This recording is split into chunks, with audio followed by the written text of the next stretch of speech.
అందరికీ శుభ మధ్యాహ్నం.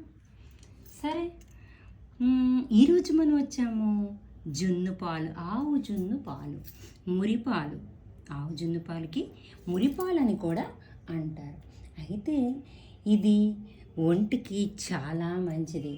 ఎందుకంటే ఇందులో కాన్సన్ట్రేటెడ్గా అన్నీ పుష్కలంగా ఉంటాయి. ఎందుకంటే పొదుగులోనే పాలు తయారై రెడీగా ఉంటాయి. హై డోసెస్లో ఎక్కువగా ఉంటాయి. కాన్సన్ట్రేటెడ్గా ఉన్నాయి. ఈ జున్నపాలలో ఉపయోగాలు సూక్ష్మజీవులు బెసిలిస్ బ్యాక్టీరియా మరి బిఫిడియో బ్యాక్టీరియాలు చాలా ఎక్కువగా ఉంటాయి. ఇందులో కొలెస్ట్రాల్, కాల్షియము చాలా ఎక్కువ ఉంటాయి. యాక్చువల్లీ మనకి మామూలు పాలలో 16-15 ఉన్నప్పుడు కొలెస్ట్రాల్ ఇందులో 3 to 4 times మోర్ దెన్, అంటే ఇంకా 3-4 వంతులు ఎక్కువ ఉంటాయట. ఇది ఇమ్యూనిటీకి చాలా బాగా బూస్టింగ్ చేస్తుందంటండి.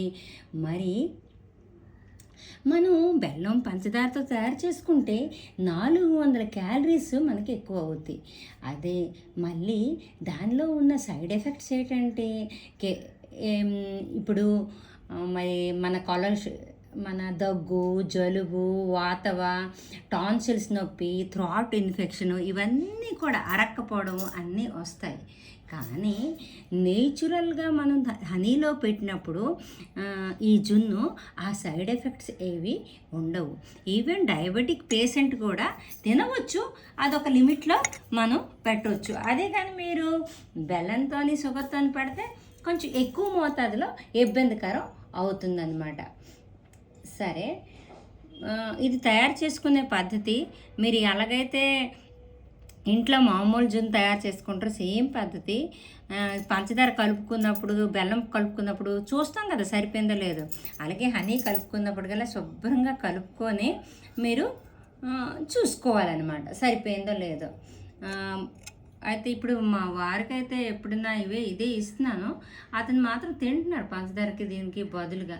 అంటే పూర్తిగా షుగరు బెల్లం పెట్టిన బదులుగా ఇది కొంచెం ఎక్కువైనా ఏదైనా దాని కంపారిజన్లో ఇది హాని తక్కువ కదా. ఇంకొకటి మీరు అనుకుంటారు కదా, తేనె ఎప్పుడైతే వేడి పెడితే అది హాని జరుగుతుందేమో. హాని అయితే ఏడు జరగదు, అది నేచురల్గా వచ్చిన దాని ప్రాపర్టీస్ మీద మనకి కొంచెం తగ్గుతుంది.